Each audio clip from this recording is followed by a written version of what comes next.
Vamos a continuar hoy con nuestra serie de Fear of God. Quedan 2 domingos, básicamente este y el próximo. Y quiero continuar edificando en la línea en la que veníamos estableciendo como el corazón de Dios de la serie o de esta miniserie y lo que Él quiere enseñarnos o que nosotros podamos aprender y sobre todo identificarnos. Creo que temor de Dios tiene que ver con identificación. Nos identificamos con Él y la admiración termina generando en nosotros reverencia, termina generando en nosotros compromiso. Y hay un pasaje que es muy contundente a la hora de predicar sobre el temor de Dios, que está en Primera de Juan, capítulo 4, versículo 17. En esto se perfecciona el amor en nosotros, para que tengamos confianza en el día de juicio. Pues como Él es, así somos también nosotros en este mundo. En el amor no hay temor, sino que el perfecto amor echa fuera el temor, porque el temor involucra castigo, y el que teme no es hecho perfecto en el amor. Creo que esto condensa básicamente el corazón de Dios con respecto al temor. Y estaba como reflexionando, yo nunca he estado en un juicio, involucrado literalmente en un juicio, pero pues hemos visto en películas, en series, de muchas formas, o algunos quizás sí han estado en juicios, pero eso es como, lo más cercano fue cuando me pusieron la multa de tránsito. Había un fiscal, había un juez y estaba yo, y estaba el Zoom, entonces era como diferente. Aunque era todavía ya en tiempos duros y difíciles para los inmigrantes. Pero aún así no pienso que he estado en uno muy serio y lo más cerca que pude como sentir esa autoridad y me pude sentir vulnerable fue cuando fui a mi cita con la juez, con la oficial de inmigración para acceder a la residencia y nos sentíamos bien intimidados. Y a algunos les hemos echado el cuento de lo tenso que fue ese momento para nosotros, pero como la gracia de Dios terminó tomando control sobre esa reunión. Imagínate el juicio del mundo, o sea, donde se van a juzgar a todos los seres que pasaron o que pasamos por esta tierra y estar frente al tribunal de Dios. Eso causa como de alguna forma alguna impresión. Aún nosotros aceptamos a Cristo, fueron perdonados nuestros pecados, no vamos al juicio con deuda y entendemos el valor del sacrificio y de la sangre de Jesús. Aún a nosotros nos puede causar cierto estupor o zozobra. Pero la palabra de Dios aquí en Primera Juan pone un precedente tremendo y es que tengamos confianza en el día del juicio. En el juicio que se ha de venir. Y dice, el ingrediente con el cual ustedes se pueden presentar o verse en esa perspectiva es el amor. Cuando ustedes puedan comprender que en el amor no hay temor, sino que puedan recibir ese amor de Dios que es perfecto y echa fuera toda duda o toda inseguridad. Porque entonces ahí es donde nosotros sabemos que el juicio para nosotros no tiene que ver con castigo. No tiene que ver con eso, no tiene que ver con un castigo. Y hay 3 cosas que yo identifiqué aquí, de las cuales podemos aprender y las que quiero que queden sembradas en sus corazones y en su propio espíritu. Lo primero es que el amor que transforma, el amor de Dios es el amor que transforma. Y nosotros nos exponemos ante la presencia de Dios, ante su majestad, ante su santidad. Y en Corintios hay un pasaje que dice que nos presentemos con cara descubierta delante de Él. Que cuando nosotros nos encontramos o mirando fijamente esa gloria, somos transformados. Y por eso es que la presencia de Dios debe ser para nosotros un lugar donde nos exponemos de manera genuina, con cara descubierta, como somos. O sea, a Dios ninguno de nosotros le puede mentir. Dios sabe perfectamente cómo somos. Creo que hay 3 maneras en las que se ve la imagen de cada persona reflejada. La imagen que intentas proyectar, la imagen que los otros perciben y la verdad de cómo Dios te ve. Pero imagínense delante del trono celestial, viendo cara a cara, siendo transformados a su imagen y cada vez con más gloria. Nosotros tenemos que entender que esa transformación solo puede provenir de una fuente, y la fuente es Dios. No hay otra fuente donde nosotros podamos experimentar esa transformación. Y todo tiene que ver con una disciplina espiritual de la que se habla muy poco, la contemplación.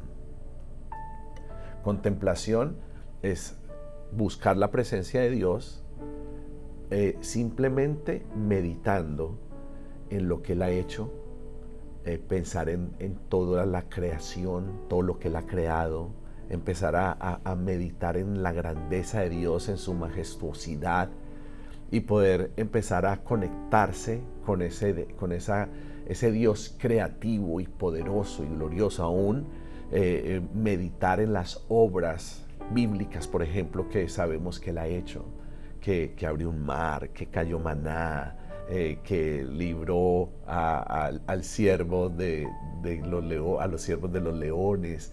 Cosas contundentes en donde uno se pueda reflexionar y decir, Dios realmente es poderoso. Todos los milagros bíblicos que están registrados de Jesús en su paso por la tierra, que resucitó muertos, que sanó enfermos, que liberó endemoniados, y poder empezar a conectarse cada corazón con el trono de Dios, con su justicia y con su gracia. Somos transformados cuando nos acercamos a Él, pero lo tenemos que hacer de una manera sincera. Tenemos que buscar una conexión real, una conexión genuina, que realmente nosotros podamos presentarnos delante de Dios de una manera honesta, porque a Dios no le vamos a poder nunca fingir, y Él conoce perfectamente el estado de nuestras vidas y el estado de nuestro corazón. Pero si estamos diciendo que el amor transforma y que nos queremos exponer a ese amor que traiga transformación en nuestro carácter, necesitamos confiar, o debemos confiar plenamente en el amor de Cristo. Debemos acercarnos con confianza. ¿Por qué? Porque somos amados, porque somos aceptados, porque somos perdonados.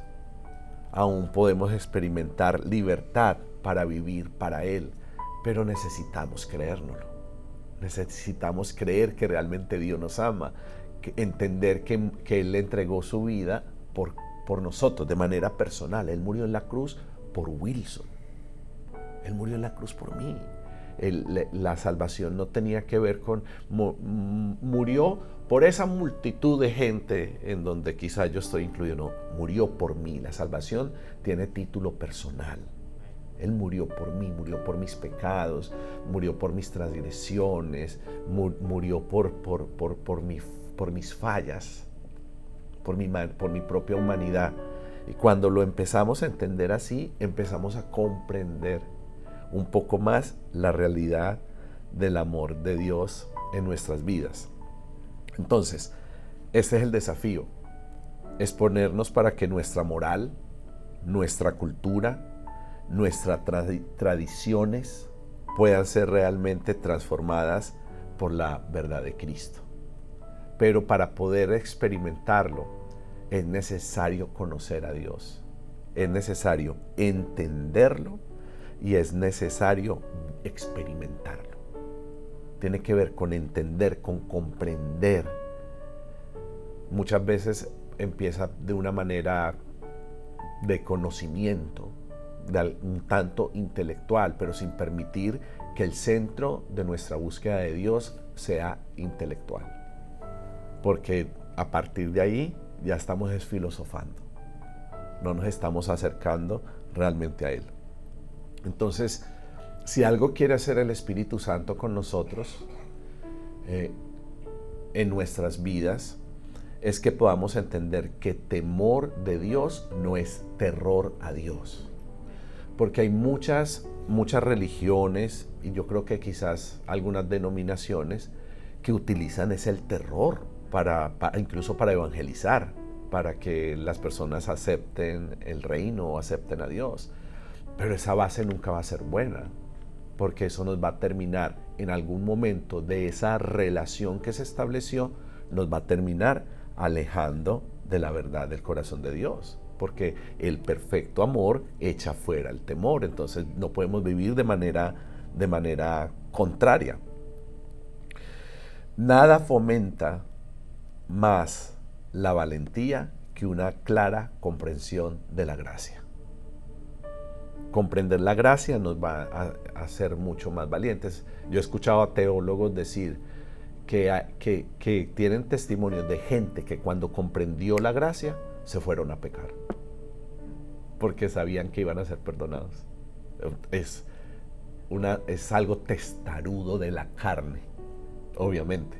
No es una decisión recomendada, pero ese fue el nivel del entendimiento de la gracia, que yo sé que no importa lo que pase, el perdón de Dios está ahí. Pero obviamente la palabra también dice que no podemos abusar de la gracia, sino que tenemos que vivir con eso, que es lo que genera el acercarnos a la belleza de Dios. Va a generar admiración, va a generar reverencia. ¿Y qué va a producir eso? Obediencia. Terminamos siendo obedientes. Pero si se trata de una valentía, necesitamos ser valientes, y creo que el Espíritu Santo se va a encargar de preparar la iglesia de Cristo en los últimos tiempos para que sea una iglesia valiente, porque la iglesia de Cristo tristemente está llena de gente con miedo. Le tiene miedo al sistema de este mundo, le tiene miedo a quedarse sin las finanzas, a la gente le sale un lunar y ya dice, no, esto es cáncer, me voy a morir, y la gente por todo tiene miedo, le duele algo, dice, esto es crónico, esto de aquí no hay nadie que me saque, y la gente tiene tanto miedo en la iglesia, y el Espíritu Santo quiere vacunarnos en contra del miedo, porque es que el reino no va a avanzar con gente miedosa.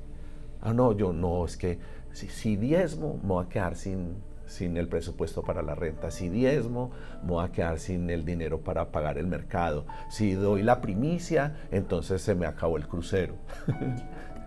Y eso da miedo, perderse las vacaciones. Yo prefiero vacaciones que creerle a Dios. Y entonces Dios quiere vacunar su iglesia para que la iglesia sea una iglesia valiente, para que la iglesia le crea. Y cuando empezamos a conocer a Dios y entendemos que lo único que Él hace con las disciplinas espirituales es generar dependencia, eso va a hacer que nosotros podamos crecer en fervor, en contemplación, en belleza, en reverencia a Dios, y terminamos haciendo las cosas porque entendemos que hacemos parte del sistema del reino de Dios, no del sistema de este mundo, y que en el reino de Dios las cosas funcionan completamente diferentes a como nosotros estamos acostumbrados en este mundo. Y ahí entonces es donde la gente empieza a caminar sobre las aguas. Y empieza ¿a qué? A lo más importante de una vida cristiana, a experimentar a Dios, a experimentar su gloria y a experimentar su poder. Porque al fin y al cabo el testimonio de su gracia son sus milagros, son sus maravillas, es su presencia real, es la realidad de Dios en medio de nuestras vidas. Voy en el 1. El amor de Dios es el que nos trae transformación. Segundo, lo que veo en ese pasaje, seguridad el día del juicio. Pues ya sabemos que es un juicio. Y puse el ejemplo pequeñito de presentarme delante de un juez de inmigración para la solicitud de residencia permanente después de 26 años, como saben ya la historia que está trillada para algunos de ustedes, pero eso es parte del testimonio de la gracia de Dios en nuestras vidas. Y nosotros sabíamos que íbamos a ese juicio o a ese tribunal sabiendo que íbamos con todo el derecho legal a hacer lo que estábamos haciendo, porque es el derecho legal de mi hijo pedir a sus padres, es su derecho constitucional. Teníamos esa seguridad, pero porque uno tiene miedo. porque es un derecho, no estamos haciendo nada ilegal. No es como algunos inmigrantes que vinieron, se fueron, salieron del país, volvieron a entrar haciendo trampas, cambiando sellos, cambiando fechas. Eso se hacía mucho. Yo nunca me atreví a hacer eso, porque yo dije, no, qué miedo, o sea, eso sí que me daba terror. Entonces yo sabía que yo no había hecho ninguna infracción, que había hecho parte del sistema de este país, que pagábamos taxes, que estábamos completamente vinculados al sistema aquí. Entonces, ¿por qué tener miedo? Y creo que muchas veces nosotros como hijos de Dios sabemos, leemos que Él murió por nosotros, por nuestros pecados, y aún seguimos en nuestra conciencia luchando y cargando con las debilidades del pecado, como si la cruz no hubiera sido suficiente para mis pecados. Es que mi nivel de pecado, pastor, eso sí era, vea, máster. Tengo una especialidad, ¿no? La especialidad la tenemos todos. Y Cristo murió en la cruz para acabar con todas nuestras especialidades, para limpiarnos, para liberarnos, para sanarnos, para restaurarnos. Pero necesitamos tener seguridad que en el juicio venidero tenemos a alguien que nos representa delante del tribunal de Dios, en el ejercicio de cómo funcionan las leyes en Norteamérica. Jesús es nuestro abogado y Él es el que nos representa, y Él tiene la carta debajo de la manga. Él sabe cuál es el camino para que nosotros accedamos a la redención y a la salvación. Entonces, todos debemos ser instruidos para poder temer su nombre, porque los corazones pueden estar disipados, y los corazones de las personas necesitan ser atraídas de nuevo a Dios. ¿Por qué? Porque vivimos en una sociedad que está entrenada en su propio placer. Esta sociedad entrena a la gente para agradarse a sí misma. El sistema de la apariencia, el sistema de las modas, las marcas. O sea, todo se trata de eso, de darnos placer a nosotros mismos. Pero definitivamente en el reino debemos de entender que no hay una lista de prohibiciones, porque ese es otro error que se comete todo el tiempo. Pastor, entonces a partir de este momento, ¿qué tengo prohibido? Y pensamos que entrar a la iglesia, ser parte del reino, es hacer parte de un listado de prohibiciones. Entonces dame la lista para yo no transgredir ninguna lista y poderme mantener ahí. Y entonces por ahí los que están más aferrados a las cosas de este mundo dicen, bueno, pero entonces ¿cuántas cervezas me puedo tomar? Porque todavía estamos ahí, como con un pie queriendo estar aquí, pero con otro pie anhelando las cosas de este mundo. Y no tiene que ver con esa lista. Es una continua búsqueda para agradarlo y vivir en su voluntad. Por eso el salmista lo dijo en el capítulo 86, en el Salmo 86, 11. Instrúyeme, Señor, en tu camino para conducirme con fidelidad. Dame integridad de corazón para temer tu nombre. O sea, la integridad del ser humano tiene que ver directamente con el temor de Dios. Tu nivel de integridad se relaciona perfectamente con eso. A nivel que en el momento en que tu integridad crece, tu temor de Dios crece también. Entonces por eso el salmista dijo, dame integridad. Porque si yo tengo integridad, voy a tener el carácter de alguien que ama a Dios, que quiere servirle, que quiere vivir en su voluntad. Y él encontró en la integridad la característica fundamental para el que teme su nombre. Por eso tú ves a las personas más fervientes de Dios que no se dan el permiso de cometer ni un poquitico, ni de desviarse un poquitico. Así se mueven en su familia, así se mueven en los negocios, así se mueven con sus hijos. No, yo escuché a una persona esta semana que decía, no. Las cosas de Dios son las cosas de Dios y los negocios son los negocios.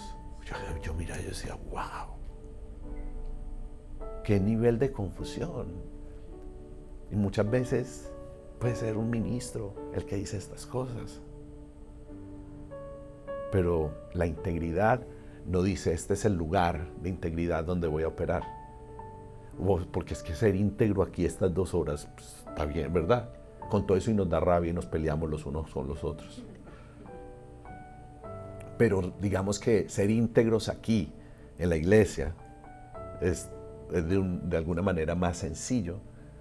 Pero es que cuando salimos afuera, cuando lidiamos día a día con nuestro cónyuge, con nuestros hijos, con nuestras familias, es diferente lidiar con la gente de este mundo. Pero el salmista encontró en la integridad esa característica fundamental de los que temen su nombre. El Proverbio 8:13 dice, el temor del Señor es aborrecer el mal, aborrezco la soberbia, la arrogancia, el mal camino y la boca perversa. Y creo que esto todo son características de carácter. Por eso nos vemos en un espejo cara a cara con Él para ser transformados. Porque está hablando básicamente de nuestra manera, de nuestra forma de ser, de nuestro comportamiento. Y nos está diciendo, tienen que crecer en la pureza, tienen que crecer en la devoción, tienen que crecer en la búsqueda de Dios. Vas a tener que ver la predica después. Hoy los voy a dejar picados. Y que Dios nos dé mucha sabiduría ahorita. Primero, el amor que transforma. Segundo, no tener miedo al juicio. Y por último, creo yo que más importante, y lo dije de manera superficial en medio de lo que he compartido hasta el momento, vivir sin miedo. No sin miedo al juicio, no, aquí, en el presente. Vivir sin miedo.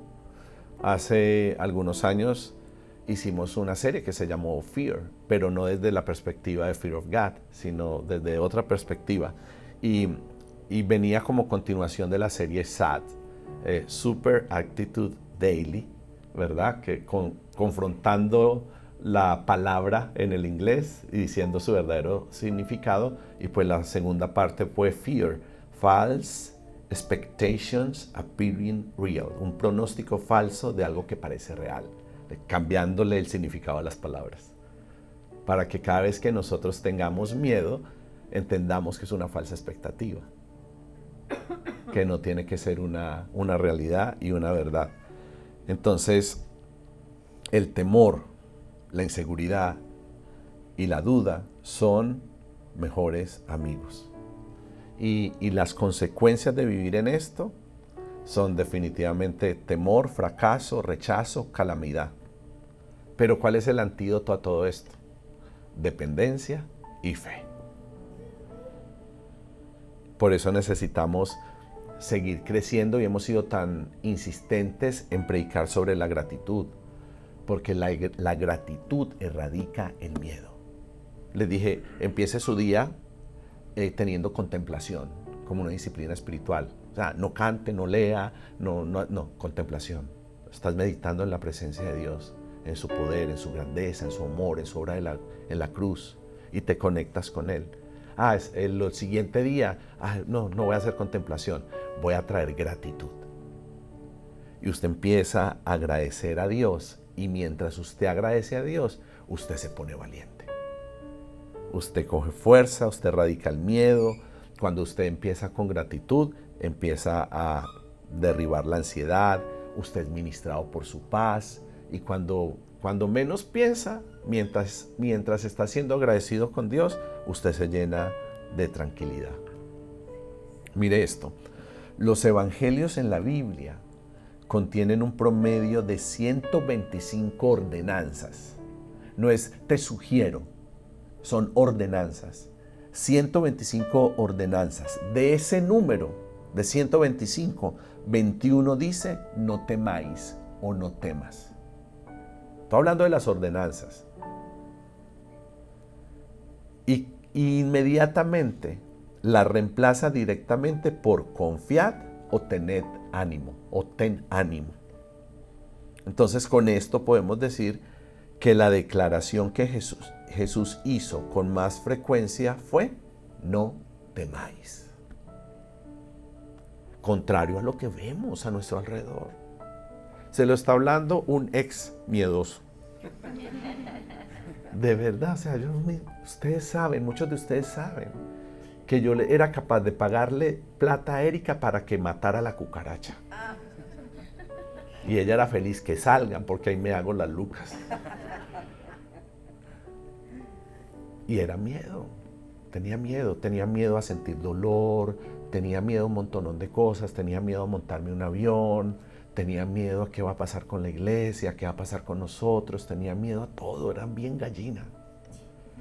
Y el Espíritu Santo fue enseñándome, fue entrenándome, fue vacunándome y me metió en procesos para que yo me volviera berraquito. Y dije, este va a aprender con esto. Yo tenía miedo a una cirugía, entonces tuve que pasar por un montón. Ahora no saque, me lo arranque, me lo quite, me lo... ya, menos mal que no soy vanidoso, sino ya estaría transformado. Porque ya no es por miedo, ya es porque respeto el templo del Espíritu Santo. Pero esa es la instrucción del Señor, porque 2 de Timoteo 1:17 dice, porque no nos ha dado Dios espíritu de cobardía, sino de poder, de amor y de dominio propio. Entonces, ¿sí o no que hay tantos versículos que hoy he proclamado como que no lo sabemos? Pero algunos no los vivimos. Como que están en nuestro subconsciente, pero a la hora de ponerlos en práctico, como que, ¿y entonces, Will? ¿Qué es lo que has aprendido? ¿Qué es lo que te has acercado? ¿Qué es lo que has crecido? Porque está en la hora de sacar pecho bíblico y de vivir de acuerdo a lo que has recibido y de acuerdo a la palabra que el Señor te ha enseñado. Y cierro con esto, un bonus track. El crucero más famoso de la Biblia. Jesús invita a sus discípulos, bueno, uno de los cruceros, porque el Arca de Noé también fue un crucero divertido. Pero en este Jesús invita a sus discípulos, se montan en la barca, están como una suerte de lago, están ahí, pero viene una gran tormenta, todos los discípulos empiezan a tener miedo, pero ven la tranquilidad de Jesús que duerme plácidamente cuando pareciera que el barco ya se va a hundir. Y esto creo que son los pasajes más comunes y favoritos de los predicadores, porque son ejemplos perfectos para entender cómo nosotros tenemos miedo. Fear, false expectation appearing real. Una falsa expectativa de algo que parece real. ¿Qué creían los discípulos? Nos vamos a hundir y nos vamos a morir. Pero la realidad del cielo era otra. La realidad de la voluntad de Dios era otra. O sea, ellos creían que se iban a morir, pero en la voluntad de Dios ellos tenían que vivir. Y muchas veces nosotros tenemos aún miedo a eso, a que nos vamos a morir, cuando Dios sabe que Él no va a permitir que dejemos la tierra de los vivientes hasta el día que se haya cumplido completamente su propósito en nuestras vidas, y así será con nuestros hijos y cada una de nuestras generaciones. Porque es la voluntad de Dios. Porque es que nosotros no somos gente cualquiera. Nosotros somos gente redimida, perdonada, amada, valorada. Cuando Dios nos ve a su Hijo. Cuando Dios nos ve a Cristo. Por la gracia de Dios. Entonces, Jesús ¿cómo confronta a los discípulos? Les dice, hombres de poca fe, ¿por qué tienen tanto miedo? Y en ese momento Jesús se levantó, reprendió los vientos y las olas, y todo quedó completamente tranquilo. Lo que parecía que era un naufragio, era simplemente parte del protocolo para poder ir de un lugar al otro. ¿Qué es lo que me quieres decir, Pastor Wilson, esta mañana? Que si hay turbulencia en tu vida, que si se están zarandeando algunas cosas en tu vida, no tengas miedo, que esa barquita no se va a hundir. Jesús va montado en la barca. Esto hace solo parte del protocolo para poder ir de un lugar a otro y llegar al destino que Él se prometió que ibas a llegar. Porque no vives de acuerdo a tu voluntad, sino que vives de acuerdo a la voluntad de Dios en Cristo Jesús. Amén.